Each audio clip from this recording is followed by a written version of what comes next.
Alors, Rémi, les jeunes hésitent de plus en plus à habiter avec leur amoureux, leur amoureuse. Je comprends pas ça. Parce qu'ils disent qu'on n'a plus d'argent, ça coûte cher les loyers, etc. On n'arrive pas.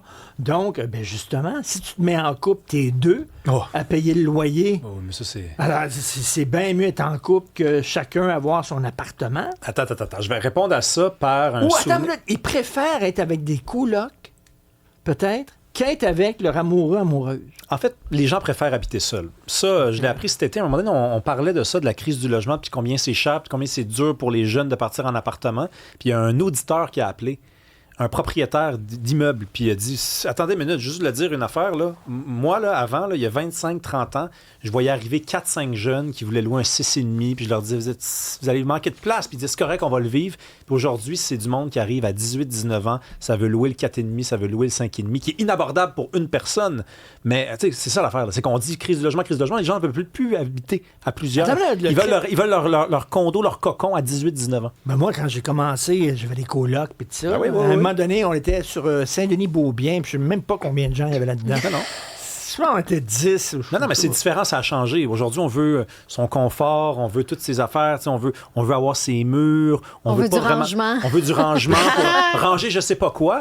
Écoute, moi, j'ai déjà habité dans un 4,5 tout seul, puis il y avait une pièce, je faisais rien avec. Puis j'étais bien, là. Puis on m'avait dit, tu sais que tu pourrais faire rentrer quelqu'un là-dedans puis sauver 400-500$. Je l'ai fait. Puis au bout de 3-4 mois, j'ai dit, il faut que tu t'en ailles. J'ai besoin que cette pièce-là soit vide pour que je puisse rentrer dedans puis crier quand j'ai passé une mauvaise journée. Ah, intéressant. Inquiétant, intéressant. Inquiétant surtout, hein, t'as raison. Non, mais là, l'affaire, c'est que les jeunes, donc, de plus en plus se mettent en couple, mais veulent pas habiter avec l'autre parce que on veut un genre d'endroit de repli. On dit un espace de repli. C'est-à-dire, si tu sors avec ton copain, ta copine, puis vous vous chicanez, on rentre chez qui? On peut pas rentrer chez nous. Il faut qu'on rentre chacun de son bord. Mais j'en connais des couples qui ne vivent pas ensemble. Ben oui, c'est pas nous qui avons inventé ça. Ça fait longtemps qu'ils sont ensemble et ils trouvent ça trippant, eux autres.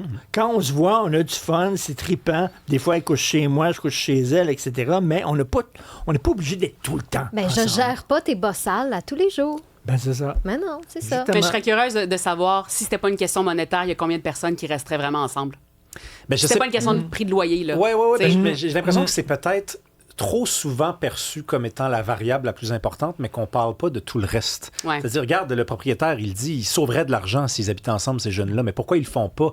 Hein? Ils font ça parce qu'ils ont besoin de leur confort. Ils ont grandi dans Watt, puis là, on leur dit, allez vivre dans du papier sablé. Ils ne sont pas capables de faire de compromis. Ben, en tout cas, de moins en moins. C'est exactement ce qu'on a reçu sur la messagerie texte. Ils sont incapables de l'opinion de l'autre, de la confrontation. Donc, c'est aussi bien d'être tout seul. Exactement. Oui. Ben oui. Tu sais que moi, j'ai déjà habité avec du monde, là. On pensait vraiment pas pareil. Mais tu sais ce qu'on faisait? On prenait des bouteilles de vin le vendredi soir, on mettait ça sur la table, puis on avait du fun. Aujourd'hui, il y a des gens qui sont heurtés par les opinions des autres. Ça leur fait mal. Ça les traverse.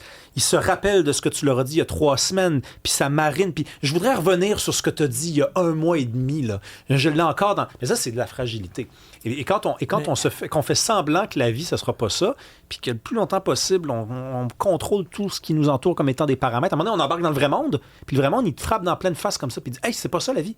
Fait que c'est terrible, ça. Moi, je dis, habitez plusieurs... quand vous êtes jeune... Ça arrive des fois dans un couple, puis ça m'arrive, là, des fois, on lève la voix, on a des chicanes. Moi puis Sophie, on chicane, puis 5 secondes après, on rigole, puis on a du fun ensemble. On ne le prend pas personnel. Est-ce que vous prenez une bouteille de vin quand vous vous réconciliez? Oh non, vous faites plus ça, c'est vrai. Il y a une différence entre les couples et les colocs. Excuse-moi, Steph.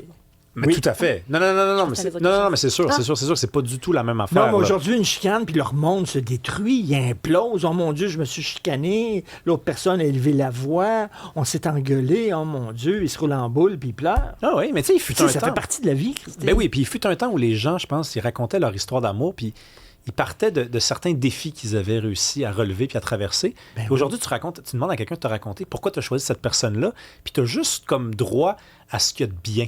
Puis c'est peut-être parce que c'est tout ce qui a constitué la relation, mon œil.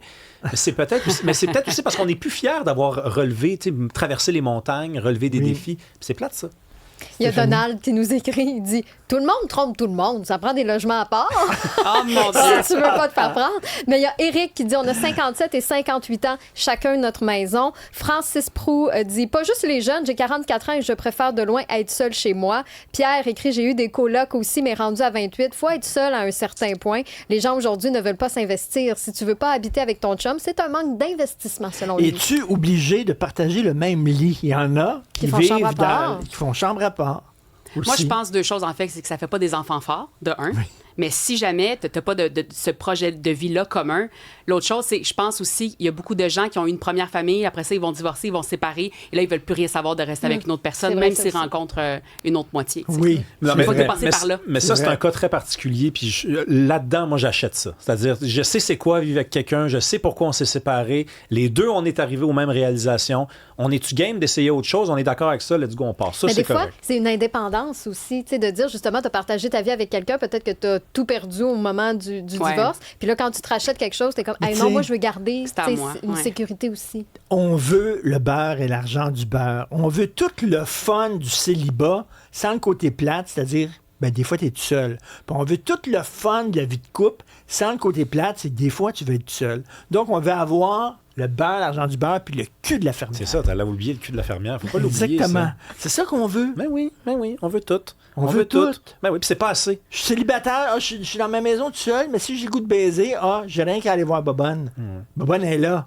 Bobonne. Fait que, tu sais, je me retrouve pas tout seul. Ouais, mon ex, il était pas assez drôle. Tu rencontres un gars, il est rendu drôle. Tu dis, il te fait tuer. Ouais, mais il est pas assez beau. Mais l'autre était juste beau. Ouais, je sais. C'est pas assez. Jamais pas. C'est bien compliqué. Je trouve que ça dérape beaucoup, cette conversation-là. Là.